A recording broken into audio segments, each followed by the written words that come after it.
Hello friends, welcome back to my channel पुण्य व्रत कथाएं। आज हम माघ मास का 28वां अध्याय सुनेंगे।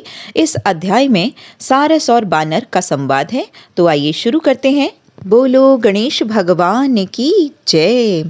सारस के मुख पर भीषण कष्ट के लक्षण उभरे। वह बोला, हे वानर, मैं तुम्हें विस्तार सहित बताता हूँ कि मुझे किस कारण इस जन्म में पक्षी की योनि प्राप्त हुई है।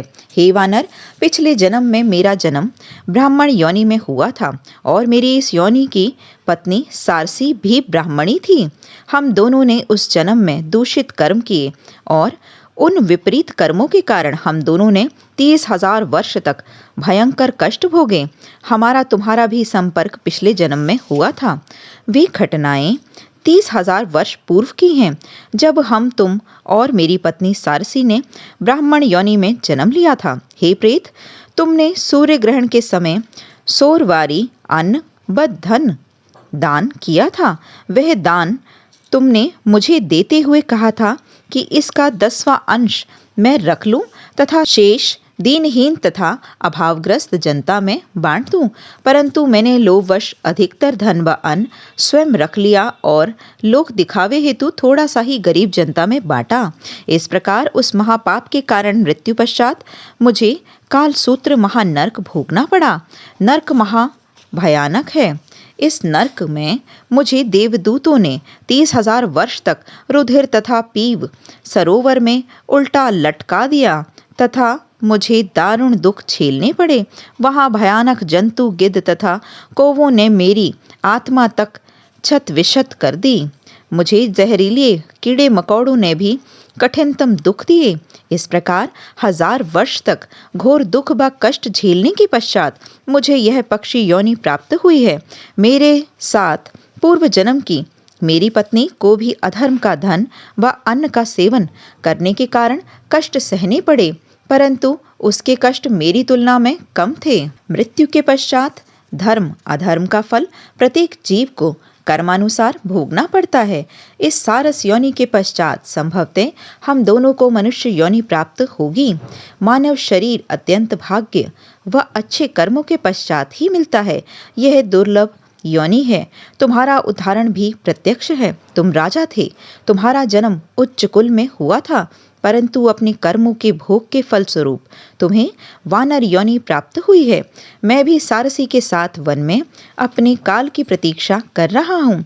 वानर कातर वाणी में बोला, हे सारस, तुमने मेरे अधर्म युक्त नेत्र खोल दिए हैं। तुम धन्य हो जो तुम्हें पिछले जन्म की स्मृतियां स्मरण हैं तथा तुमने पूर्व जन्म की स्मृतियां मेरी जानकारी में भी ला दी। मेरा अब अज्ञान नष्ट हो गया है।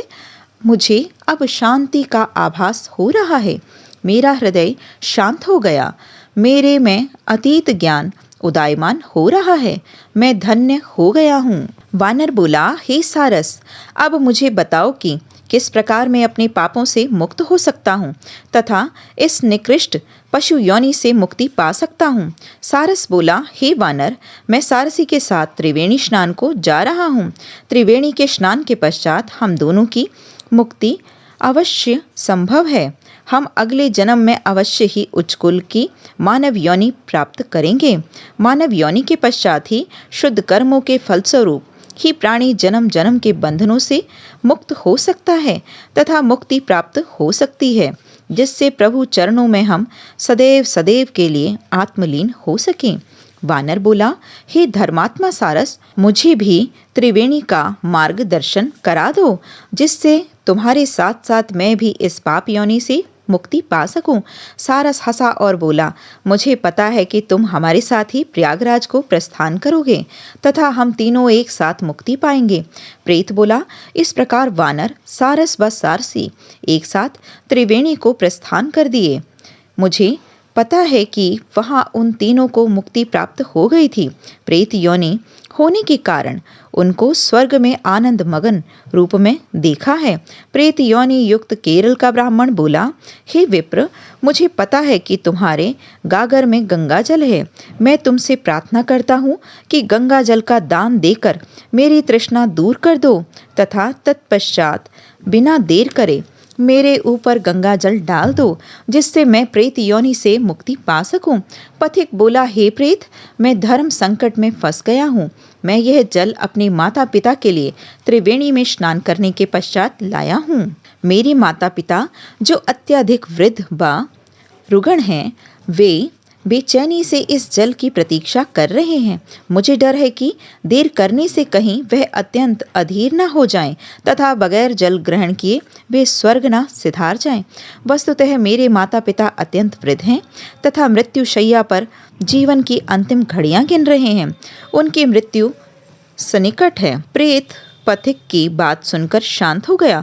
वह बोला, हे पथिक, माता पिता की सेवा करना उत्तम धर्म है, अतः तुम शीघ्र जाकर अपने माता पिता की आकांक्षाएं पूर्ण करो। बीच में ही विप्र ने प्रेत आत्मा को टोका और बोला, हे प्रेत, मैंने निश्चय कर लिया है कि इस जल से तुम्हारी रक्षा करूंगा तथा तुम्हें तमाम कष्टों तथा इस प्रेत योनि से मुक्ति दिलाऊंगा। परोपकार से बड़ा अन्य कोई धर्म नहीं है। मैं शीघ्र वापस प्रयागराज जाकर माता पिता के लिए शुद्ध गंगा जल लाऊंगा। मुझे विश्वास है कि मेरे माता पिता को गंगा जल लाने तक कुछ भी नहीं होगा।